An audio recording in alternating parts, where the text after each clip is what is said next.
आप सभी को झारखंड नोटबुक चैनल में हार्दिक स्वागत है। आज और एक गुड न्यूज के साथ आप लोगों के समक्ष उपस्थित हूं। आज जो है आप लोगों के लिए गुड न्यूज ये है कि जेएसएससी की ओर से जो है झारखंड उत्पाद सिपाही का जो नोटिफिकेशन है वो रिलीज कर दिया गया है।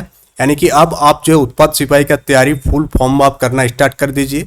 इस सेशन में हम लोग डिटेल्स में देखेंगे कि इसमें कौन कौन अप्लाई कर सकते हैं, कौन कौन नहीं कर सकते हैं, एलिजिबिलिटी क्राइटेरिया क्या रहेगी, सारा डिटेल्स में बात किया जाएगा। तो चलिए सेशन की शुरुआत करते हैं नंबर ऑफ सीट्स के साथ। तो टोटल नंबर ऑफ सीट्स कितनी है? उत्पाद सिपाही का जो टोटल नंबर ऑफ सीट है वो 583 सीट से टोटल, जिसमें जनरल कैटेगरी के लिए 237 सीट है। आप यहाँ एसटी कैटेगरी में देखेंगे तो आपका नंबर ऑफ सीट कितनी है? 148 है। आप एससी कैटेगरी का देखेंगे तो 57 सीट है इसमें। बीसी 1 का कितना है? 50 सीट है। और बीसी 2 का 32 और ईडब्ल्यूएस कैटेगरी का 59 सीट है।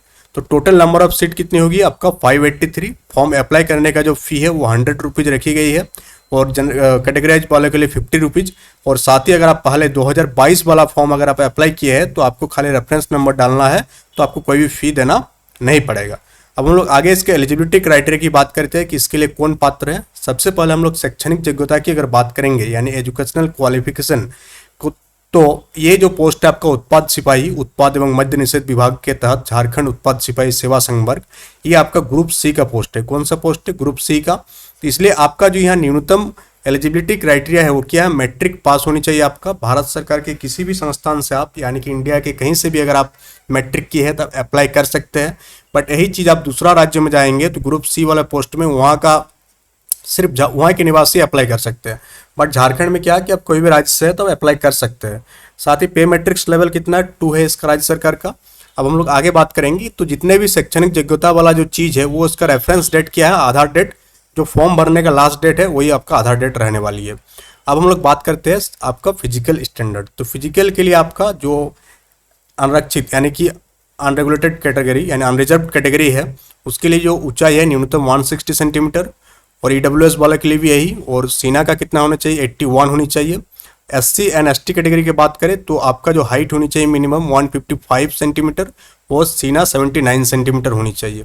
बीसी 1 एंड बीसी 2 की बात करें हम लोग तो न्यूनतम जो आपका हाइट होनी चाहिए वो 160 और सीना आपका 81। और अगर आप किसी भी वर्ग से बिलोंग करते हैं और अगर फीमेल कैटेगरी से बिलोंग करते हैं तो आपका हाइट होनी चाहिए 148 सेंटीमीटर और आपका सीना का कोई माप इसमें नहीं लिया जाएगा।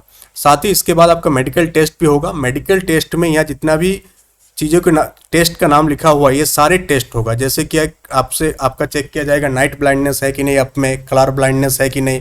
अगर इसमें से कोई भी एक चीज़ है तो फिर आप जो है बाहर हो जाएंगे नियुक्ति प्रक्रिया से। कोई भी मेंटल डिजीज है, दृष्टि दोष है, अगर आपका उंगलियों को उचित ढंग से अगर नहीं घूम रहा है तो फिर आप इसमें बाहर हो जाएंगे। तो ये सारी चीज़ आप देख लेंगे कि हाँ इनमें से कोई आपके पास नहीं होनी चाहिए, यानी आप इनमें से कोई बीमारी से ग्रसित नहीं होनी चाहिए। तो आप इस फॉर्म को अप्लाई कर दीजिए और आराम से थोड़ी बहुत तैयारी के साथ आपका निकल भी जाएगा। और हम लोग आयु सीमा की बात करें अगर तो आपका जो मिनिमम एज लिमिट है वो कितना है? 18 ईयर्स। अगर 18 साल उम्र है आपका तो आप अप्लाई कर पाएंगे। और इसमें जो आपको कैसे गणना करना है, 1 अगस्त 2023 को आपको रेफरेंस डेट मानना है और उस दिन से आपको देखना है कि 18 साल हो रही कि नहीं। मैक्सिमम एज वालों के लिए जो है कितना? 1 अगस्त 2018, यानी कि 5 वर्ष की उम्र में छूट दिया गया है। कितना वर्ष की? 5 वर्ष की छूट दिया गया उम्र में। तो ये आपका क्लियर हो गई। तो आप यहाँ देख पा रहे होंगे कि अधिकतम उम्र सीमा क्या होनी चाहिए। यूआर कैटेगरीज के लिए 25 ईयर्स, बट 5 ईयर्स का आपके पास छूट दिया जा रहा है। तो अगर आप कितना 30 साल उम्र है, अगर जनरल कैटेगरी से बिलोंग करते हैं तो भी आप अप्लाई कर सकते हैं। अगर आप वहीं BC 1 BC 2 की बात करें तो इसमें भी आप 5 ऐड कर देंगे तो 32 ईयर्स का भी अगर आप है तो आप अप्लाई कर सकते हैं।